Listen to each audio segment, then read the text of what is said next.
une des fonctionnalités les plus puissantes d'un langage de programmation, c'est la capacité de manipuler les variables. Une variable, c'est un nom qui réfère à une valeur. Premièrement, on va voir ce que c'est une assignation. Donc une assignation, ça permet de définir une nouvelle variable et de lui assigner une valeur. Alors on va rouvrir une console sur Python Anywhere. Voilà comment on fait une assignation. On déclare un nom de variable comme message, on met égal, et puis ensuite on met une valeur. Comme on l'a vu dans le dernier chapitre, une valeur, ça peut être une string, un int, un float, ou tout autre type de valeur qui existe dans Python. Donc là, si on fait entrée, on a assigné la valeur bonjour à la variable message. On va faire deux autres assignations avec n égale 8 et pi égale 3.1415926. Comme je l'ai dit, dans le premier cas, on assigne une string à une nouvelle variable message. Dans le deuxième, on assigne 8 à la variable n. Et dernièrement, on assigne une approximation de pi à la variable pi. Pour prototyper un programme, c'est toujours utile de savoir travailler sur papier. Donc je vais te montrer comment on fait un diagramme d'étape pour représenter les valeurs des variables à un moment donné de l'exécution du programme. Donc on va juste faire un rectangle. Dedans, on va inscrire tous les noms de nos variables.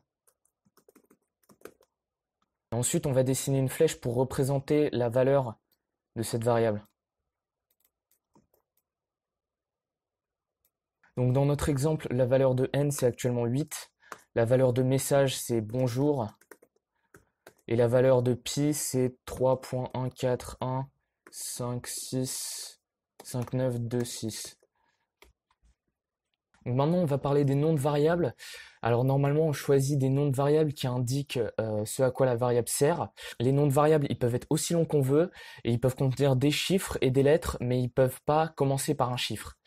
Les lettres majuscules sont autorisées, mais la convention, c'est d'utiliser que des lettres minuscules pour les noms de variables en Python. Donc quand je parle de convention, c'est une pratique qui est adoptée par la majorité des développeurs pour faciliter la lecture du code à d'autres développeurs qui utilisent également ces conventions.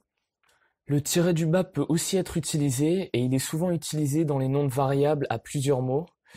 Par exemple, je vais augmenter un peu la taille du texte. Donc, par exemple, variable à plusieurs mots égale à. Maintenant, je vais te donner quelques exemples de noms de variables invalides pour te donner une idée. Alors par exemple, 1, 2, 3 variable égale test. Ça marche pas parce que ça commence par un chiffre.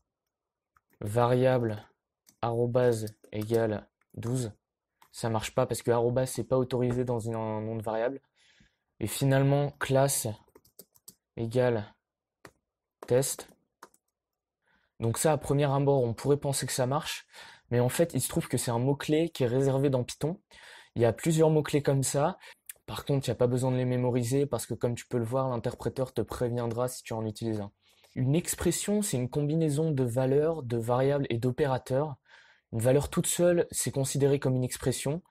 Une variable toute seule, c'est aussi considéré comme une expression. Donc, je vais te donner quelques exemples d'expressions légales. 42, c'est une expression légale. N, c'est une expression légale. N plus 25, c'est aussi une expression légale. Quand tu tapes une expression dans la console, l'interpréteur l'évalue, ce qui veut dire qu'il trouve la valeur de l'expression. Donc dans cet exemple, n c'est 8, et donc n plus 25 a la valeur 33. Maintenant, on va parler des instructions. Une instruction, c'est juste un bout de code qui a un effet comme créer une variable ou afficher une valeur. Par exemple, n égale 17, c'est une instruction. Print n, c'est aussi une instruction. Dans ce cas, la première ligne, c'est une instruction qui donne une valeur à n, et la deuxième ligne, c'est une instruction qui affiche la valeur d'n. Quand tu tapes une instruction dans la console, l'interpréteur l'exécute, ce qui veut dire qu'il fait ce qu'elle dit. En général, les instructions n'ont pas de valeur. Jusqu'à maintenant, on a utilisé Python en mode interactif, c'est-à-dire qu'on interagit directement avec l'interpréteur depuis la console. Donc le mode interactif, c'est pas mal pour apprendre Python, mais si tu travailles sur plus de quelques lignes de code, c'est pas très pratique. L'alternative, c'est de sauvegarder ton code dans un fichier qu'on appelle un script et ensuite d'exécuter l'interpréteur en mode script pour exécuter ton script. Par convention, les scripts Python ont un nom qui se finit en .py, .py. On va passer en mode script, mais juste avant, on va parler des quelques différences qu'il y a entre le mode interactif et le mode script. Je vais commencer par un petit exemple. Alors, kilomètre égale 12,3. Kilomètre fois 3. Donc, la première ligne, c'est une instruction, et donc l'interpréteur ne nous dit rien. À la deuxième ligne, par contre, c'est une expression, et donc l'interpréteur évalue cette expression et nous donne le résultat. Maintenant, on va essayer de faire la même chose en mode script et voir ce qui se passe. Alors, on va revenir sur le dashboard Python Anywhere. On va créer un nouveau fichier.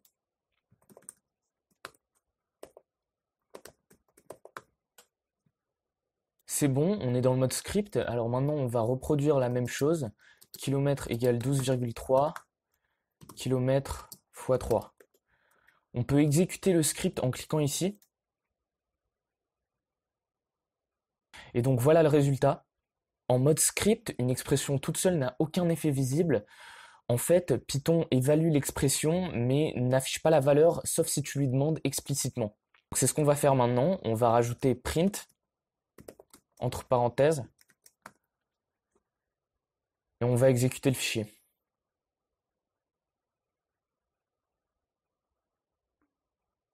Et voilà, comme on peut le voir, là, cette fois, Python affiche bien la valeur. Tu as peut-être aussi remarqué le fait que cette multiplication, ça devrait juste faire 36,9, mais qu'en fait, il y a un tas de zéros avec un 6 à la fin. Ça, c'est dû à un problème d'approximation des nombres décimaux dans Python. Si tu veux, tu peux en lire plus sur la documentation de Python, mais c'est pas quelque chose que je vais couvrir ici. Maintenant, qu'est-ce qui se passe si on écrit un script qui produit plusieurs résultats? Par exemple, print 1, x égale 2, print x. Exécuter. Comme tu peux le voir, ce qui se passe, c'est que les résultats apparaissent au fur et à mesure que les instructions sont exécutées. Et l'instruction d'assignation ne produit aucun résultat. Pour vérifier que tu as bien compris, tu vas taper des instructions dans l'interpréteur Python et après tu vas les essayer en mode script et voir ce que ça fait. Donc essaye avec ces instructions. Une fois que tu as essayé ça en mode interactif et en mode script, essaye de transformer chaque instruction en instruction print, comme ça, et de voir la différence. Maintenant, on va couvrir la priorité des opérations. Donc, quand une expression a plus d'un opérateur, l'ordre de l'évaluation dépend de l'ordre des opérations. Pour les opérateurs mathématiques, Python suit les règles mathématiques. Par exemple, une expression comme 5 plus 2 fois 8 puissance entre parenthèses 2 plus 4. Donc cette opération, la manière dont elle va être évaluée, c'est de la même manière qu'en mathématiques. Dans ce cas, les parenthèses ont la plus grande priorité et donc le 2 plus 4 va être évalué en premier.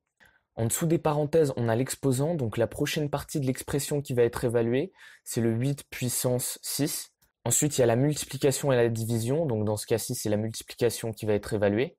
Dans cet exemple, l'ordre d'évaluation va être 2 plus 4, puis 8 puissance le résultat, puis 2 fois le résultat, et puis finalement 5 plus le résultat. Typiquement, si c'est difficile de déterminer l'ordre des opérations en regardant une ligne de code, il vaut mieux juste utiliser des parenthèses, même si c'est pas nécessaire, pour clarifier la ligne et qu'elle soit plus lisible. Maintenant, on va voir les opérations de string. En général, on ne peut pas effectuer des opérations mathématiques sur des strings. Par exemple, 2 moins 1, c'est illégal. Mais il y a deux opérateurs qui sont valides, c'est le plus et le fois. Le plus, c'est l'opérateur de concaténation, c'est-à-dire que ça permet de joindre les deux strings bout à bout. Par exemple, insta plus code, ça donne instacode. L'opérateur de multiplication marche aussi sur les strings, c'est l'opérateur de répétition. Si on fait insta fois 3, on obtient une string qui est juste la string originale qui est répétée 3 fois. C'est intéressant de noter qu'il y a des similitudes entre la concaténation et la répétition et l'addition et la multiplication. Par exemple, si on fait 4 fois 3, c'est la même chose que de faire 4 plus 4 plus 4. De la même manière, si on fait insta fois 3, c'est la même chose que de faire insta plus insta plus insta. Par contre, il y a certaines propriétés qu'on ne retrouve pas, notamment le fait que l'addition est commutative. Donc si on fait code plus insta, clairement on n'obtient pas le même résultat que si on fait insta plus code. On va parler maintenant d'un élément très important quand on écrit un programme, c'est les commentaires. Au fur et à mesure que notre programme devient de plus en plus long, il devient de plus en plus difficile à lire. Les langages formels sont très denses. Il est donc souvent difficile de regarder un bout de code et de comprendre ce qu'il fait ou pourquoi il fait ce qu'il fait. Pour cette raison, c'est une bonne idée d'ajouter des notes descriptives à son programme qui expliquent en langage naturel ce que le programme fait. On appelle ces notes des commentaires et les commentaires commencent avec le symbole dièse. Je vais donner un exemple. Imaginons qu'on a une variable m qui prend une variable s et la divise par 60. À premier abord, c'est pas apparent ce que cette ligne de code fait, à part diviser s par 60, mais si dans notre programme s représente un nombre de secondes et que m est en fait la conversion du nombre de secondes en minutes, on peut le spécifier ici en notant que m est la conversion de s en minutes. On peut également choisir de mettre ce commentaire sur la même ligne que le code.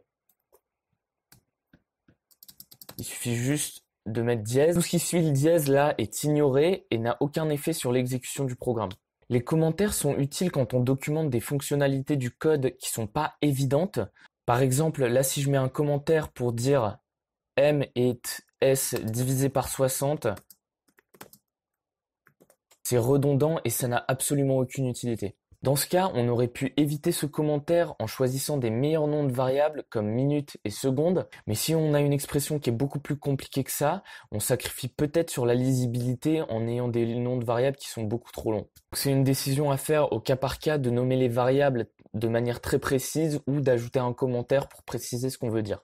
Maintenant, on va reparler un peu de débugger et surtout le type d'erreur sur lequel on peut tomber quand on débug. Il y a 3 types d'erreurs sur lesquelles on peut tomber quand on débug un programme. Les erreurs de syntaxe, les erreurs à l'exécution et les erreurs sémantiques.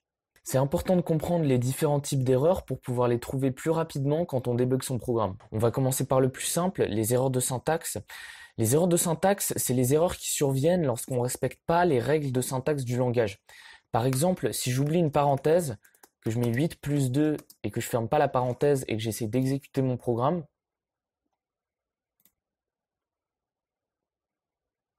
voilà, erreur de syntaxe. S'il y a une erreur de syntaxe dans ton programme, Python va afficher un message d'erreur et va quitter et tu ne vas pas être capable d'exécuter le programme.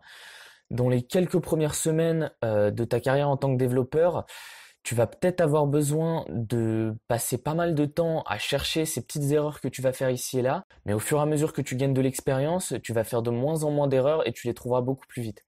Ensuite, il y a les erreurs d'exécution. Ces erreurs s'appellent comme ça parce que c'est des erreurs qui ne surviennent pas jusqu'à ce que l'exécution du programme commence. On appelle aussi ce type d'erreur des exceptions, mais c'est pas un type d'erreur que tu es susceptible de rencontrer dans les programmes qu'on a fait jusqu'à maintenant, ni dans les quelques premiers chapitres de ce cursus. Troisièmement, il y a les erreurs sémantiques. Ce type d'erreur, il est appelé sémantique parce qu'il est lié au sens de ce que le programme est censé faire. En fait, une erreur sémantique, c'est quand le programme exécute et il n'y a aucune erreur, mais le programme ne fait pas ce que tu envisageais. Ça peut être difficile d'identifier les erreurs sémantiques parce que ça demande de regarder les résultats du programme et d'essayer d'identifier ce que le programme fait pour produire ces résultats.